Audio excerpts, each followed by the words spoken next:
Hello everyone, स्वागत है आप सभी का 24/7 क्लैट के ऑफिशियल यूट्यूब प्लेटफॉर्म पर। मैं हूं आपकी लॉ मेंटर डिम्पल पारेख और आज एक आपसे बहुत इंपॉर्टेंट डिस्कशन करने आई हूं। आई होप आप सभी लोगों को पता है कि एक बहुत बड़ा चेंज हमें देखने को मिला है MHCET लॉ के एग्जामिनेशन में, चाहे वो 3 ईयर लॉ के लिए हो या फिर 5 ईयर लॉ के लिए हो। और वो क्या है, वो ये है कि पहले आपका जो एग्ज़ाम था वो 150 मार्क्स का कंडक्ट करवाया जाता था, लेकिन अब उसको चेंज करके कर दिया गया है 120 मार्क्स। यानी कि आपको अब 120 मार्क्स के क्वेश्चंस को अटेम्प्ट करना होगा 120 मिनट्स में।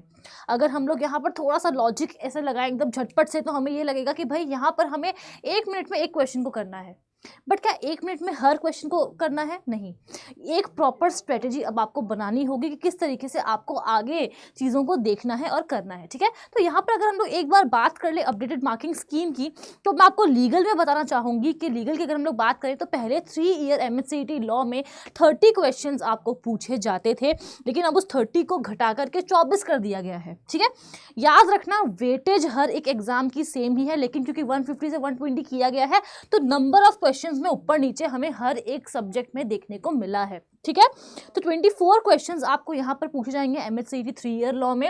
और अगर हम लोग बात करें MHCET 5 ईयर लॉ की, तो यहाँ आपको 32 क्वेश्चंस पूछे जाएंगे, 32 क्वेश्चंस। ठीक है, तो हमेशा ध्यान रखना कि लॉ एंट्रेंस एग्जाम है, लीगल रीजनिंग यहाँ पर बहुत इंपॉर्टेंट है, बिकॉज टाई ब्रेकिंग सेक्शन भी हो सकता है ये, इन केस 2 स्टूडेंट्स के सिमिलर मार्क्स आते हैं तो ऑब्वियस सी बात है कि आपको यहाँ पर फोकस करना ही करना है। बट अब यहाँ पर एक मेजर डाउट बच्चों के मन में ये आ रहा है कि अब आगे क्या करें, कैसे स्ट्रेटेजी बनाएं। तो मैं आप लोगों से हमेशा यही कहती हूँ कि एक बार आप लोग हमेशा ध्यान रखना कि एक पैटर्न बना लो। जब भी आप लोग मॉक टेस्ट देते हो, एक पैटर्न बना लो आप लोग कि कैसे आप लोग हर सेक्शन को अप्रोच करोगे।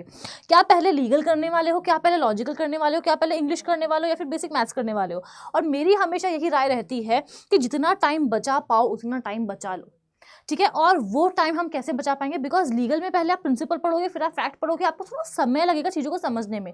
लॉजिकल में भी हो सकता है कि आपको कुछ सॉल्व करने की जरूरत पड़ जाए, तो इसीलिए हो सकता है कि आपको ज़्यादा समय लग जाएगा लीगल और लॉजिकल में। तो मेरी हमेशा यही राय रहती है कि आप अपना टाइम कैसे बचा सकते हो। हमें 120 मिनट्स में 120 क्वेश्चन नहीं करने हैं, कुछ ऐसे क्वेश्चन भी होंगे जिनको हमें छोड़ना होगा, बिकॉज वो एग्जामिनर चाहता है कि हम उस पर्टिकुलर क्वेश्चन पर टाइम वेस्ट करें। तो अपना टाइम वेस्ट हम लोग बिल्कुल भी नहीं करेंगे, इस तरीके से स्ट्रेटेजी को बना के जाएंगे।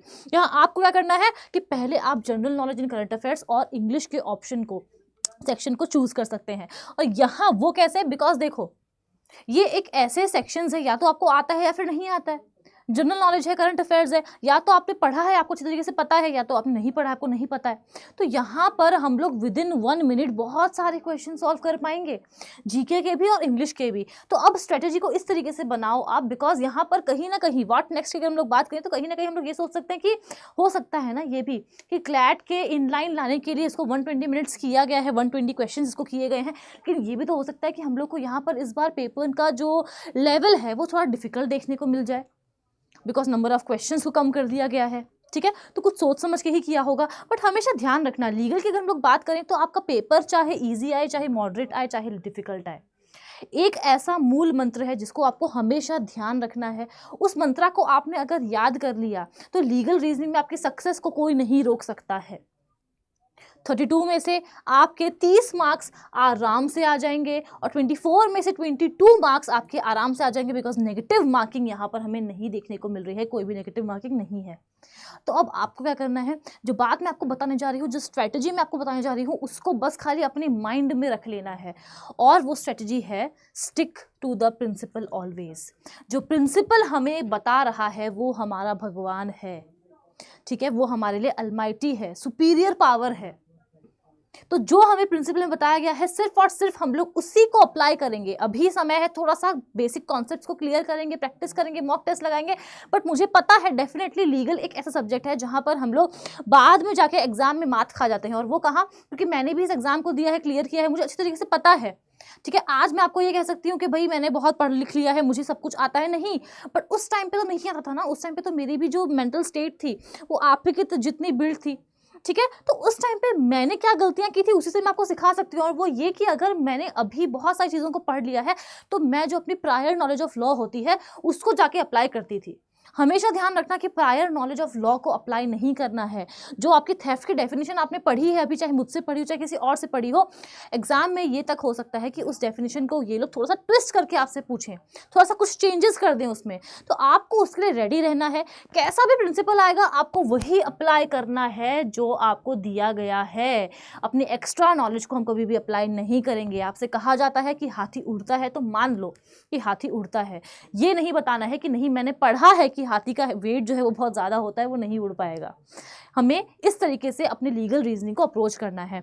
बाकी अगर आप मेरे साथ जुड़े रहना चाहते हैं और मुझसे आपको एकदम गाइडेंस चाहिए, मेंटोरशिप चाहिए कंप्लीट, तो मेरी मेल आईडी यहाँ पर गिवन है। आप लोग यहाँ पर मुझे अपना नाम और नंबर ड्रॉप कर सकते हैं, मेल ड्रॉप कर सकते हैं, कोई भी क्वेरी हो वो पूछ सकते हैं। और अगर आपको बैचेस में एनरोल करना है, मुझसे पर्सनल मेंटोरशिप गाइडेंस चाहिए, मैक्सिमम डिस्काउंट चाहिए, तो ये मेरा कोड है डिम्पल। इसको यूज़ करके आप हमारे बैचेस में एनरोल कर सकते हो। For MHCET we have 2 fresh batches, that is for 3 year we have YES 2.0 and for MHCET 5 year law we have Prabal 2.0 batch. तो आप इन बैचेस में एनरोल कर सकते हैं and yes that is all about it. अगर आप चैनल पे पहली बार आए हैं तो सब्सक्राइब करना बिल्कुल भी नहीं भूलेंगे। And yes thank you so much. आपको अगर कोई और वीडियो चाहिए किसी और सब्जेक्ट पे जो समझ में नहीं आ रहा है कुछ, तो आप मुझे कॉमेंट करके ज़रूर से बता सकते हैं। And thank you so much.